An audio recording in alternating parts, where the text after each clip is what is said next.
साहित्य लहर में आपका स्वागत है। आज आप सुनेंगे मालती जोशी जी की कहानी शरण। आइए कहानी सुनते हैं। रोते रोते शर्माइन की हिचकी बंध गई थी। उनके दुख से एक बारगी बिमला जी का भी मन भीग उठा। हालांकि वह जानती थी कि रोने का कारण एकदम बचकाना था। आज फिर गोविंद जी के भोग से पहले लोगों ने खाना झुठार दिया था। कुछ कहने जाओ तो बहू चढ़ बैठती है। अब 12 बजे तक ठाकुर जी का भोग ना लगे तो क्या आपके बेटे को भूखा ही दफ्तर भेज दूं? बच्चे क्या रोज डबल रोटी खाकर जाएंगे? बहन जी, विमला जी ने सांत्वना के स्वर में कहा, मैंने कितनी बार कहा है, आप अपना पूजा पाठ अपने तक ही रखिए। आजकल ना तो किसी को इन चीजों में श्रद्धा रही है, ना किसी के पास इतनी फुर्सत है। आप देखती तो हैं सुबह से कैसी भागम भाग मची रहती है। शहर में तो सारे कायदे ही उल्टे पुल्टे हो जाते हैं। हड़बड़ी में किसी को नहाने का भी होश नहीं रहता, ऐसे ही रसोई में घुस जाती है। अब ऐसे खाने का आप क्या भोग लगाएंगी? तुम ठीक कहती हो बहना, जब से तुमने समझाया है हम भी अब घर में टंटा बखेड़ा नहीं करती। बस अपनी परसी थाली का भोग लगाकर हाथ जोड़ लेती हैं कि लो, जैसा तुम खवा रहे हो हम खा रही है, हमारे संग तुम भी खाओ। पर बहन, आज तो शरद पूनो थी। उनका स्वर फिर रुआसा हो गया। आज हम खुद रसोई में घुसी थी। अपने कन्हैया के लाने हमने खीर बनाई थी। हमें कौन पता था कि हमारा दफ्तर आज भी लगेगा, स्कूल की छुट्टी नहीं होगी, नहीं तो हम तड़के ही उठकर बना देती। कहते कहते वे फिर सिसक पड़ी। विमला जी ने उन्हें चुप कराने का प्रयास नहीं किया, शांत भाव से उन्हें देखती रही। सोचा जी भरकर रो लेगी तो मन थोड़ा हल्का हो जाएगा। घर पर तो शायद खुलकर रोना भी मुहाल होगा। जब उनकी रुलाई का आवेग कुछ कम हुआ तो विमला जी ने सांत्वना के स्वर में कहा, बहन जी आप सब्र कीजिए, बस यही समझ लीजिए कि चलते फिरते बाल गोपालों ने आपकी खीर का भोग लगा लिया है। सच कहूँ बहन, यह सारा फैलाव तो हम अपनी तृप्ति के लिए करते हैं, नहीं तो भगवान क्या हमारी कटोरी भर खीर के भूखे हैं? अरे वे तो भाव के भूखे हैं, अंतर्यामी है वे, आपकी पीड़ा को समझते हैं। इसलिए अब आप यह सोचना बिल्कुल छोड़ दीजिए, तभी संतोष मिलेगा। वाह बहन, धन्य हो, इसलिए तो हम भागी भागी यहाँ आती है। ज्ञान ध्यान की बातें सुन लेती है तो बड़ी शांति मिलती है, सारा दुख बिसर जाता है। अपनी प्रशंसा से पुलकित तो हुई विमला जी, पर उन्होंने अपनी गंभीरता बनाए रखी। बोली, अच्छा यह बताइए, आपने सुबह से कुछ खाया भी है या नहीं? देखिए, आप अगर भूख हड़ताल करेंगी तो आपके घर भीतर बैठे भगवान भी भूखे रह जाएंगे। वह क्या आपको अच्छा लगेगा? ना बहन, अब हम वैसा गुस्सा नहीं करती, ना भूखी रहती है, ना घट पाटी लेकर पड़ती है। क्या फायदा, ना किसी को हमारे रूठने की परवाह है, ना मनाने की फुर्सत है, अपना खून और जलता है। यह हुई ना समझदारी की बात। विमला जी ने उन्हें शाबाशी देते हुए कहा, चलिए अब घर चलते हैं। उनका बहुत मन था कि शर्माइन को थोड़ी देर के लिए अपने घर ले चले, थोड़ा प्रकृतिस्थ हो लेगी, पर साहस नहीं हुआ। पता नहीं बहू को अच्छा लगे ना लगे, बेटे के विचार तो उस दिन जान चुकी है। उस दिन वे लोग इसी तरह मंदिर से लौट रही थी। रास्ते में समीर मिल गया, दफ्तर से लौट रहा था। माँ को देखते ही उसने गाड़ी रुकवाई, आदर सहित दोनों महिलाओं को जीप में बिठाया। शर्माइन का घर आते ही उसने खुद उतरकर उनके पीछे का दरवाजा खोला, गेट तक उन्हें छोड़ गया, सिर झुकाकर उन्हें प्रणाम भी किया। विमला जी तो गदगद हो गई। सुशील और विनम्र बेटा तो हर माँ के अभिमान का बिंदु होता है, पर उनका यह सारा अभिमान घर में पाँव रखते ही चूर चूर हो गया। सोफे पर बैठकर जूते खोलते हुए समीर ने कहा, मम्मी इस बुढ़िया को ज्यादा मुंह ना लगाया करो, बड़ी चेटू है। वे सन्न रह गई। समीर ऐसी भाषा बोल सकता है? उन्हें तो विश्वास ही नहीं हुआ। लगा कि उनके संस्कारों में जरूर कोई खोट रह गई है। लगा जैसे उनकी सारी साधना विफल हो गई है। कसैले स्वर में बोली, बूढ़ी तो बेटा मैं भी हूं, कल को मेरे लिए कोई ऐसी बात कहेगा तो तुम्हें कैसा लगेगा? कट कर रह गया समीर, फिर अपनी सफाई देते हुए बोला, मैं तो यह कह रहा था मम्मी कि आपका उनका कोई मुकाबला नहीं है, बेकार में बोर होगी। ऐसा है बेटा, आदमी को हर हाल में एक हम उम्र साथी की तलाश होती है। बुढ़ापे में तो ये जरूरत और भी बढ़ जाती है। और मुझे क्या, 2 घड़ी बातें ही तो करनी है, कोई डिग्रियों की नुमाइश थोड़ी लगानी है। समीर ने फिर कोई प्रतिवाद नहीं किया। उन्होंने भी निश्चय कर लिया कि अब वे समीर के रास्ते नहीं टकराएंगी। जिंदगी भर घड़ी बांधती रही है, समय का इतना ध्यान तो रख ही सकती है। वैसे समीर ने ठीक ही कहा था। उनका और शर्मा इनका कोई मुकाबला नहीं था, कोई साम्य नहीं था दोनों में। शर्माइन बेचारी सीधी साधी मिडिल फेल घरेलू महिला थी, जो जबरन वानप्रस्थ में ढेल दी गई थी। उनके मन प्राण में अभी घर गृहस्थी बसते थे। और विमला जी की उम्र का एक लंबा दौर प्रधान आचार्य की कुर्सी पर बीता था। सेवानिवृत्ति के बाद वे मजबूरन बेटे की गृहस्थी में आ गई है, पर ना उनका घर में मन रमता है, ना बाहर जाने की इच्छा होती है। हमेशा से वे ऐसी नहीं थी। एक समय था जब उन्हें भी घर गृहस्थी का शौक था। वे भी पति और बच्चों के लिए नाश्ता बनाती थी, स्वेटर बुनती थी। उन्हें भी बढ़िया तोड़ना, अचार बनाना और पड़ोसनों से गप्पे लड़ाना आता था। मेहंदी महावर लगाकर बुलोवे में जाना, बन्ने और सोहार गाना उन्हें भी अच्छा लगता था। पर विधाता को यह मंजूर नहीं था। एक पल में उनका यह सुख छीन गया और दोनों बच्चों के साथ उन्हें भाई की गृहस्थी में आश्रय खोजना पड़ा। अपनी गृहस्थी के खट्टे मीठे अनुभवों का स्वाद वे भूल गई। भाभी के कड़वे बोल ही याद रह गए। अपमान सहना उनकी फितरत में नहीं था। सोच लिया था कि जब तक बच्चों को अपनी छत ना दे देगी, सांस नहीं लेगी। और सचमुच वे एक पल भी चैन से नहीं बैठी। सुबह शाम किताबों में जूझती, दोपहर में एक फटीचर स्कूल में पढ़ाती। इसी हाल में उन्होंने बीए किया, बीएड किया, एमए की डिग्री ली। फिर कस्बे के ही सही, पर अच्छी सी नौकरी पाने के बाद ही उन्होंने दम लिया। इस आपाधापी में पूजा पाठ का कभी समय ही नहीं मिला। संकट की उन घड़ियों में तो ईश्वर से आस्था ही उठ गई थी। हाँ, क्वार्टर मिलने के बाद उन्होंने घर में 2 फोटो लगा लिए थे, एक भगवान श्री राम का और एक बच्चों के पिता का। खुद तो शायद ही कभी हाथ जोड़ती हो, पर सुबह शाम अगरबत्ती जरूर जलाती थी, ताकि घर में एक सात्विक वातावरण बना रहे। बच्चों के मन में भगवान का डर और पिता की यादें बनी रहे। समीर की शादी के बाद वे दोनों तस्वीरें उन्होंने समीर को दे दी थी। फिर वे उस सोड़ी हुई औपचारिकता से भी मुक्त हो गई थी। इसलिए जब यहाँ आकर उन्होंने नियम से मंदिर जाना शुरू किया तो समीर को बहुत आश्चर्य हुआ। नेहा ने लेकिन इसे बड़े सामान्य ढंग से लिया। बोली, अरे इस उम्र में सभी भगवान को याद करते हैं, आपकी मम्मी कोई दुनिया से अलग है? पर समीर जानता है कि मम्मी किस मिट्टी की बनी हुई है। वह सचमुच दुनिया से अलग है। वह पत्नी की बात पर विश्वास नहीं करता, पर बहस भी नहीं करता। अच्छा ही है जो समीर बहस नहीं करता, नहीं तो किसी दिन कारण तक पहुंच ही जाएगा। और कारण ऐसा है कि विमला जी को सोचते भी शर्म आती है। 3 बजते ही उनके पेट में मरोड़ उठने लगती है। मन चाय के लिए व्याकुल हो उठता है। कौन विश्वास करेगा कि अपनी तलब को भुलाने के लिए ही वे मंदिर की ओर भागती है। उन्हें अपना वह छोटा सा पर सुसज्जित ऑफिस याद आता है। घड़ी की सुई 3 पर होती और जमुना मेज पर चाय रख जाती। कभी उसे आवाज देकर याद दिलाने की जरूरत नहीं पड़ी। उस समय अगर कोई बाहर वाला बैठा होता तो उसके लिए भी बिना कहे चाय आ जाती। लेकिन स्टाफ के लोग उस समय वहां झांकते भी नहीं थे। सब जानते थे कि मैडम का टी टाइम है। सुषमा जब तक थी बनाकर देती थी। उसकी शादी के बाद कालीचरण ने यह काम संभाल लिया। कालीचरण उनके घर का पीर, बावर्ची सब कुछ था। रिटायरमेंट के बाद वे जब रायपुर से चलने लगी तो जमुना और कालीचरण कितना रोए थे। यूं तो सारा स्टाफ, सभी छात्राएं रोई थी, पर ये दोनों तो किसी से संभाले नहीं संभल रहे थे।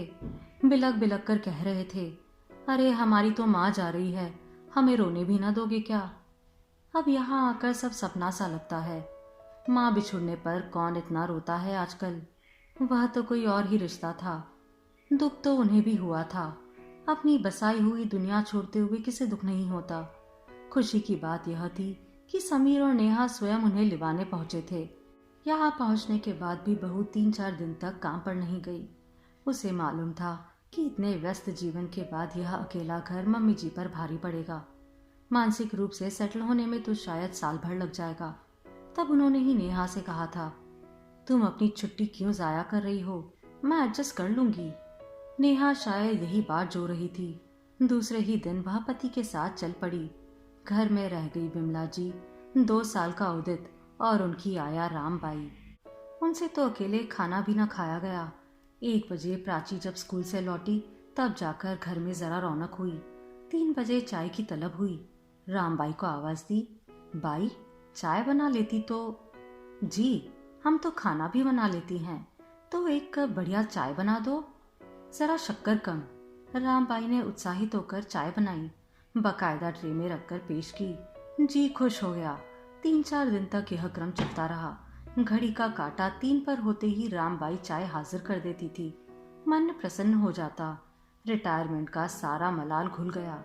फिर अचानक एक दिन सुबह चाय पीते हुए नेहा ने पूछ लिया, मम्मी जी, आप आया को रोज चाय देती हैं? प्राची बता रही थी। वे तो स्तब्ध रह गई। यह 5 साल की छुटकी जासूसी भी करती है और नेहा उसे डांटने के बजाय शह दे रही है।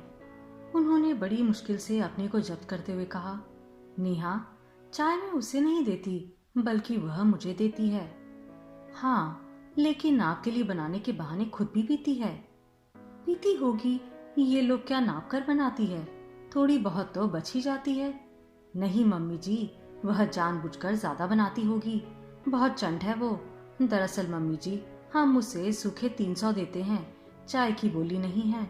एक बार की आदत पड़ जाएगी तो क्या? आप नहीं होंगी तब भी बनाकर पिएगी। मैं नहीं रहूंगी मतलब? मुझे कहाँ भेज रही हो नेहा? नेहा एकदम सकका गई। समीर भी उसे घूरने लगा। उन्होंने जल्दी से उस प्रसंग को समेटते हुए कहा, ठीक है, अब से मैं खुद बना लिया करूंगी। अभी ये सामने रखी चाय तो खत्म करो। सुबह उन्होंने प्रसंग को समाप्त तो कर दिया, पर समस्या तो वहीं की वहीं रह गई। 3 बजने को हुए और वह चुपचाप किचन में चली गई। उन्हें चाय बनाते देख रामबाई तो पानी पानी हो गई। मम्मी जी, हमें आवाज दे दी होती, हम मुन्ने को सुलाकर आ ही रहे थे। उन्होंने चाय छानी, नाप कर ही बनाई थी। 1 कप भी पूरी नहीं बन पाई थी। उन्होंने रामबाई की तरफ देखा। उनकी आंखों से छलकती आशा उन्हें भीतर तक चीर गई। छी, अपने ही घर में चोरी से छुप छुप कर पीना उन्हें यह सब अच्छा नहीं लग रहा था। इससे तो अच्छा था कि 1 कप चाय के लिए वे भी तरसे और उसे भी तरसाए। उस दिन पहली बार उन्हें अपने रिटायरमेंट का झटका महसूस हुआ। दूसरे दिन 3 बजते ही वे घर से निकल पड़ी। कॉलोनी के सिरे पर मुरली मनोहर का छोटा सा मंदिर है। निरुद्देश घूमते हुए वह वहीं पहुंच गई। शर्मा इनसे पहली मुलाकात उसी दिन हुई थी। पता चला कि वे भी इसी कॉलोनी में रहती है। यह भी मालूम हुआ कि वे अपने छोटे बेटे के पास रहती है। शर्माइन के लिए परिचित का इतना ही सूत्र काफी था। उसे पकड़कर वे जो शुरू हुई तो बोलती ही चली गई। बोलते बोलते वे कब रोने लगी पता ही नहीं चला। उनके दुखों की बाढ़ में बिमला जी भी अपनी पीड़ा मन की तलहटी में चली गई। पहली ही मुलाकात में घर का चिट्ठा खोलने वाली उस स्त्री से उन्हें वितृष्णा भी हुई, पर सहानुभूति का पलड़ा भारी रहा। फिर तो यह रोज का क्रम हो गया। अनपढ़ और गंवार होने का एक फायदा है, ऐसे लोगों को दुख छुपाने का नाटक नहीं करते आता। शर्माइन तो अपने साथ आंसुओं का अक्षय कोष लेकर ही चलती थी। बच्चों की तरह रोती थी। फिर विमला जी उन्हें औपचारिकता सांत्वना देती, स्थिति से समझौता करने की सलाह देती, कर्म कांड की व्यथा समझाती, भक्ति तत्व के सिद्धांत सुनाती। वह खुद हैरान थी कि इतना ज्ञान उन्होंने कहाँ से इकट्ठा कर लिया। शायद जीवन का अविरल संघर्ष ही उन्हें दार्शनिक बना गया था। जो भी हो, शर्माइन तो उन्हें गुरु मानकर पूजने लगी थी। इस चक्कर में 3 बजे की चाय कब छूट गई पता ही नहीं चला। एक दिन रविवार की दोपहर समीर खुद उनके लिए चाय बना कर लाया तो उन्होंने मना कर दिया। आपने चाय छोड़ दी? क्या बात करती हैं? कोशिश कर रही हूँ रे, आजकल डॉक्टर लोग कम पीने की सलाह देते हैं ना।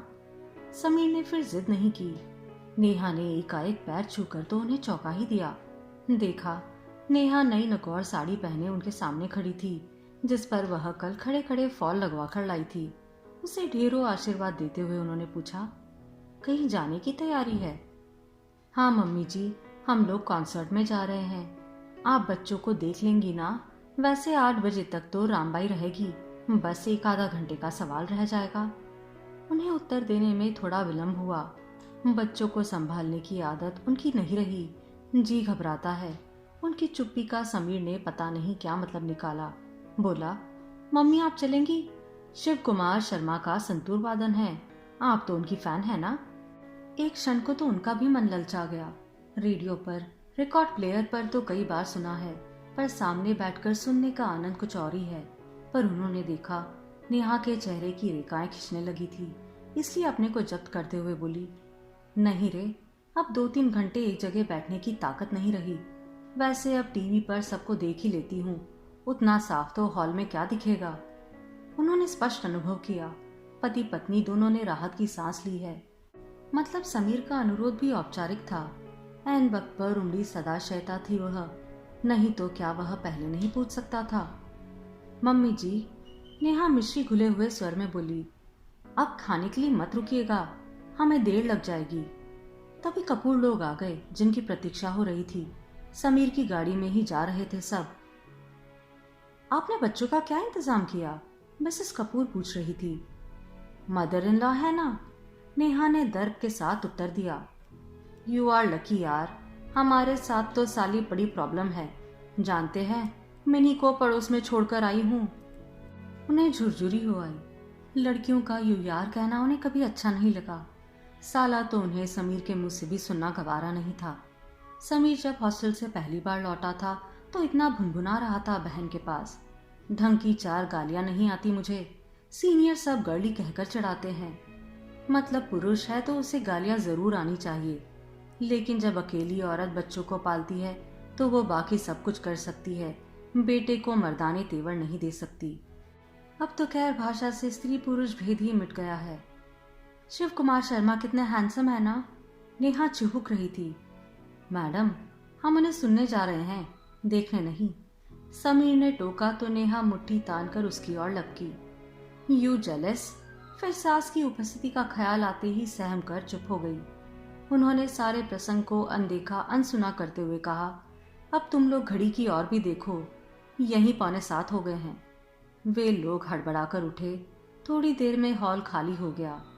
वे कुछ देर वहीं बैठी रही, शोकेस में सजी समीर की पुस्तकें और कैसेटें देखती रही। उन्हें खुशी हुई कि इतनी जानलेवा नौकरी के बावजूद समीर में सांस्कृतिक चेतना कायम है। अच्छे और बुरे की पहचान है उसमें। बच्चों के मानसिक और बौद्धिक विकास के लिए उन्होंने जितना श्रम किया था, समीर ने उसे व्यर्थ नहीं जाने दिया। कस्बे में रहते हुए भी वे हमेशा जागरूक रही कि उनके बच्चे देहाती या गवार ना कहलाए। पता नहीं कहाँ कहाँ से किताबें मंगवाती थी। पति के जमाने के एक रिकॉर्ड प्लेयर था घर पे, उसके लिए अच्छे अच्छे रिकॉर्ड खरीदती थी। समीर को क्रिकेट की महंगी किट खरीद कर दी थी। सुषमा बैडमिंटन खेलती थी। दोनों बच्चों के लिए इंग्लिश कॉन्वर्सेशन की, सितार की, तबले की ट्यूशन लगवा रखी थी। सुषमा तो अब अपनी गृहस्थी में ऐसी रच बस गई है कि रोज का अखबार भी पलटना मुश्किल है। बस दिन भर VCR पर पिक्चर देखती रहती है। पर समीर अब भी साहित्य से, संगीत से जुड़ा हुआ है। वो नेहा को भी अपने रंग में रंगना चाहता है। नेहा भी प्यार से उसके साथ हर जगह चली जाती है, पर उसके लिए हर कार्यक्रम का मतलब नई साड़ी का उद्घाटन होता है। रात 8 बजे उदित को सुलाकर रामबाई घर चली गई। उसके बाद दादी और पोती खाना खाने बैठी। दादी माँ, हमें हलवा चाहिए। प्राची को सुबह शाम गाजर का हलवा चाहिए। उसकी माँ ने ढेर सारा बना रखा है, पर दादी उसे दोपहर को खाने नहीं देती।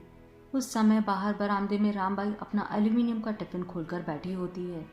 उसके खाने का वे 2-4 बार नजारा कर चुकी है, पर अचार की एक फाक देने को भी उन्हें साहस नहीं होता। बहू ने जता रखा है, सुखी तनख्वाह की बोली है, खाने के ठहराव नहीं है, आप आदत मत बिगाड़िए। इसीलिए वे दोपहर को प्राची को हलवा नहीं देती। मन ही नहीं होता। रात को खाने में रोज ही स्वीट डिश की तरह सामने आता है। अक्सर ही मना कर देती है। नेहा बुरा सा मुंह बना लेती है तो समीर समझाता है, दरअसल मम्मी को फ्रिज में रखी चीजें खाने की आदत नहीं है। पर असली कारण तो वो नहीं जानता। वो शायद उसे बताएंगी भी नहीं, पर खुद उस प्रसंग को भूल नहीं पाती। अभी 5-6 दिन पहले की ही तो बात है। उदित का जन्मदिन था। काफी लोगों का खाना था। उसके लिए मेहनत और तैयारी भी बहुत करनी पड़ी थी। रामबाई को भी अपने ठहराव से ज्यादा काम करना पड़ा था। टेंट हाउस से मंगवाए हुए बर्तन धोना, हॉल के जाले साफ करना, फर्नीचर खिसकाना, सब में उसने हाथ बटाया था। गाजर तो पूरी 5 किलो उसी ने कसी थी। विमला जी की इच्छा थी कि कम से कम उदित के जन्मदिन पर उदित की आया टिफिन ना लाए, पर उन्होंने बहू के निजाम में दखल अंदाजी करना ठीक नहीं समझा। सोच लिया था कि रात को मिठाई के साथ अपनी ओर से कुछ इनाम दे देंगी। रात जब गहराने लगी तो उसने घर जाने की अनुज्ञा मांगी। खाना खाने के बाद मेहमान गपशप में व्यस्त थे, इसलिए उसे विदा करने के लिए वे खुद ही उठी, पर नेहा भी जैसे जायजा लेने उनके पीछे पीछे रसोई में आ गई। थाली देखकर बोली, मम्मी जी, इतना सब वो थोड़ी खा पाएगी। वह घर जाएगी, बच्चों को छोड़कर ये सब उसके गले से थोड़ी उतरेगा, उन्होंने कहा। पर जैसे ही वे हाथ धोने के लिए सिंक पर गई, उन्होंने देखा कि नेहा ने 2 रसगुल्ले और 2 दही बड़े उठा लिए। गाजर के हलवे की तो पूरी कटोरी ही उठा ली। बहुत अपमानित सा महसूस हुआ। मन हुआ कि कह दे, नेहा, कम से कम गाजर के हलवे पर तो उसका हक बनता है, चाहो तो मेरे हिस्से का उसे दे दो। पर इतनी ओछी बात वो कह नहीं पाई। लेकिन फांस सी गड़ गई मन में। हलवा देखते ही सारा प्रसंग याद आ जाता है। उस रात नेहा ने उन्हें एक और धक्का दिया था। पार्टी बहुत ही कामयाब रही थी। वह थककर चूर हो गई थी, पर मन खुशी से उमग रहा था। दिन भर लगकर उन्होंने जो भी चीजें बनाई थी, सबको बहुत पसंद आई थी। उनकी मेहनत सफल हो गई थी। नेहा भी गर्व से सबके पास सास का बखान कर रही थी। भाई, अपन ने तो सिर्फ केक बनाया है, बाकी सब तो मम्मी जी ने बनाया है। लोग उन्हें श्रद्धा से, प्रशंसा से देख रहे थे। तारीफों के पुल बांधते हुए प्रश्नों की झड़ी लगा रहे थे। ये गाजर का हलवा कैसा बनाया जी? हमको भी सिखाना, साहब को बहुत अच्छा लगता है। आंटी, आपके दही बड़े इतने सॉफ्ट कैसे बनते हैं? हमारे तो एकदम कड़क हो जाते हैं। आंटी, आप तो हमारी मैडम को रसगुल्ले का ट्रेड सीक्रेट बता दीजिए। ये बनाती है तो उन्हें सरोती से काटना पड़ता है। नेहा, मैं तो तुम्हारी अचार वाली भरनी उठाकर ले जा रही हूँ, तुम माँ जी से दोबारा डलवा लेना। रात को बिखरा घर समेटते हुए वह प्रशंसा भरे वाक्य याद आ रहे थे। वे खुश थी कि उनके हाथ का स्वाद अब भी बरकरार है। बच्चे जब से बाहर निकल गए थे, उन्होंने रसोई में जाना ही छोड़ दिया था। काली चरण जैसी कच्ची पक्की रसोई बनाता था, वे खा लेती थी, लेकिन जब भी बनाने का मौका आया, उनके भीतर जैसे अन्नपूर्णा का संचार हो जाता था। डोंगे बार बार खाली होते जा रहे थे। वे उत्साह से उन्हें नए सिरे से भर भर कर ला रही थी। इस उम्र में भी उनकी चुस्ती और स्फूर्ति देखकर लोगों को आश्चर्य हो रहा था। नेहा उनका हाथ बटाने आई तो उन्होंने कहा, यह तो मैं कर लूंगी, तुम किचन में देख लो, कौन सा बर्तन किसमें खाली करना है, क्या फ्रिज में रखना है, क्या अलमारी में, यह सब मेरी समझ में नहीं आएगा। रखने को बचा ही क्या है, बस एक हलवा भर है। उनके कान खड़े हो गए। नेहा के स्वर में कहीं आक्षेप की गंध तो नहीं है? क्या उनका मनुहार कर करके खिलाना उसे अच्छा नहीं लगा? पर उन्होंने प्रयत्न पूर्वक यह विचार झटक दिया और कहा, अगर कुछ बचा नहीं तो यह तो खुशी की बात है ना। मैं तो डर रही थी कि तुम्हारी सहेलियों को पता नहीं पसंद आएगा कि नहीं। पसंद क्यों नहीं आएगा, चटोरी है सबकी सब। दूसरों के यहाँ तो खूब सूत कर खाएंगी, पर इनके यहाँ जाओ तो चाय बिस्कुट पर तड़का देती हैं। वे तो अवाक रह गई। घर आए मेहमानों के लिए कोई इस तरह कहता है? सुषमा होती तो वे उसे डपट देती, पर अब बहू से क्या कहे? क्या यह लड़की सचमुच नहीं जानती कि दूसरों को खिलाकर कैसी तृप्ति मिलती है? क्या इसे पता नहीं कि रसोई के खाली बर्तन गृहिणी के मन को खुशी से भर देते हैं? क्या अतिथि सत्कार अब मात्र एक औपचारिकता ही रह गई है? क्या महंगाई सचमुच इतनी बढ़ गई है कि हमारे मन सिकुड़ने लगे हैं? प्रश्नों की इस भीड़ में एक बात स्पष्ट रूप से उभरकर सामने आई। उन्हें मानना पड़ा कि बहुएं अपने साथ केवल दान दहेज ही नहीं लाती, अपने संस्कार भी लाती है, और वे संस्कार नए घर में धीरे धीरे अपनी जड़ें जमाने लगते हैं। सुषमा ने इस बार भी संतरों की सौगात भेजी है। उसके यहाँ बड़े बड़े बगीचे हैं। आम, अमरूद और संतरे अपने अपने मौसम में खूब फलते हैं। संतरा तो साल में 2 बार आता है। सुषमा भी माँ के पास, भाई के पास हर मौसम में फल भेजती है। जब रायपुर में थी तो वे सारे मोहल्ले को सुषमा के बगीचे का मेवा बांटती थी, स्टाफ को भी खिलाती थी। सभी लोग सुषमा को खूब असीसते थे। उनसे भी कहते थे, बहन जी, बड़ी भागो वाली है आप। लड़की को इतना अच्छा घर बर मिला है, और जैसा बड़ा घर मिला है वैसा ही बड़ा दिल भी है उसका। वे सुनती और उनकी छाती चौड़ी हो जाती। इस बार तो उन्हें सुषमा की सौगात से कुछ ज्यादा ही खुशी हुई। इस घर में आने के बाद उन्हें पहली बार लगा कि वे अपनी मर्जी से कुछ कर सकती है। उन्हें नेहा का मुंह धोने की जरूरत नहीं है। उन्होंने प्लास्टिक की सुंदर टोकरियों में सजाकर अड़ोस पड़ोस के घरों में संतरे पहुंचाए। रामबाई के लिए एक पैकेट अलग से रख दिया। समीर के ड्राइवर को भी वे नहीं भूली। मंदिर जाते समय एक पैकेट शर्माइन के लिए भी साथ लेती गई। उनसे कहा, हमारी बिटिया के बाग के है, हमारी ओर से अपने राधा गोविंद जी को अर्पण कर दीजिएगा। उस सरल वैष्णवी ने वह पैकेट माथे पे छुआ कर रख लिया। वे जानती है कि अब जब तक भोग नहीं लगेगा शर्माइन एक फाग भी मुंह में नहीं लेगी। रात बिस्तर पर लेटी तो मन बड़ा प्रसन्न था। बरसों की आदत थी उनकी, हमेशा दोनों हाथों से लुटाती ही रही है। अपना ज्ञान, अपना प्यार, कुछ भी तो उन्होंने सेध कर नहीं रखा। यहाँ आकर सब कुछ थम गया था। बड़ी घुटन सी होती थी। आज मन जैसे एकदम हल्का हो गया है। सुनिए, जरा अमरावती का कोड तो बताइए, सुषमा को फोन करना है। वे एकदम उठ बैठी। नेहा सुषमा को फोन लगा रही है। चलो अच्छा है, वे भी दो बातें कर लेंगी, बच्चों के हालचाल पूछ लेंगी। वे चलकर दरवाजे तक पहुंची, फिर वापस लौट आई। नेहा क्या सोचेगी, मम्मी इधर ही कान लगाए रहती है। समीर तो उन्हें खुद ही आवाज दे देता है, फिर इतनी बेसब्री क्यों। वे सावधानी की मुद्रा में पलंग की पाटी पर ही बैठ गई। समीर जैसे ही बुलाएगा वे फट से चल देंगी। उधर से फोन पर नेहा शुरू हो गई थी। दीदी, मैं नेहा बोल रही हूँ। हाँ, यहाँ सब ठीक है, मम्मी जी भी बिल्कुल ठीक है, रोज घूमने जाती है। मैंने कहा आपके धन्यवाद तो दे दूं। अरे भाई, आपके संतरों के लिए। आपके बगीचे के हैं ना, तो आप ही की तरह मीठे होंगे। अरे अभी चके कहाँ हैं, जरा कॉलोनी का राउंड तो पूरा हो जाए, बच जाएंगे तो हम भी चख लेंगे। इससे आगे वह सुन न सकी। दोनों हाथों से सिर थामकर बिस्तर में धंस गई। आंसुओं का एक सैलाब पलकों में उमड़ आया। आस्थाओं के टूटने का दर्द क्या होता है, इसे उन्हें नए सिरे से महसूस किया।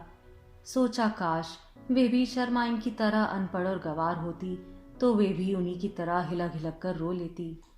पर वे जानती है कि वे रोएगी नहीं। इस बार भी अपनी पीड़ा का समुद्र चुपचाप पी जाएंगी। अपनी टूटन किसी पर जाहिर नहीं होने देगी। ये छोटे छोटे दुख उनके भीतर इसी तरह रिश्ते रहेंगे और उनके साथ ही शार होती रहेंगी उनकी जिजीविषा। आप सुन रहे थे मालती जोशी जी की कहानी शरण।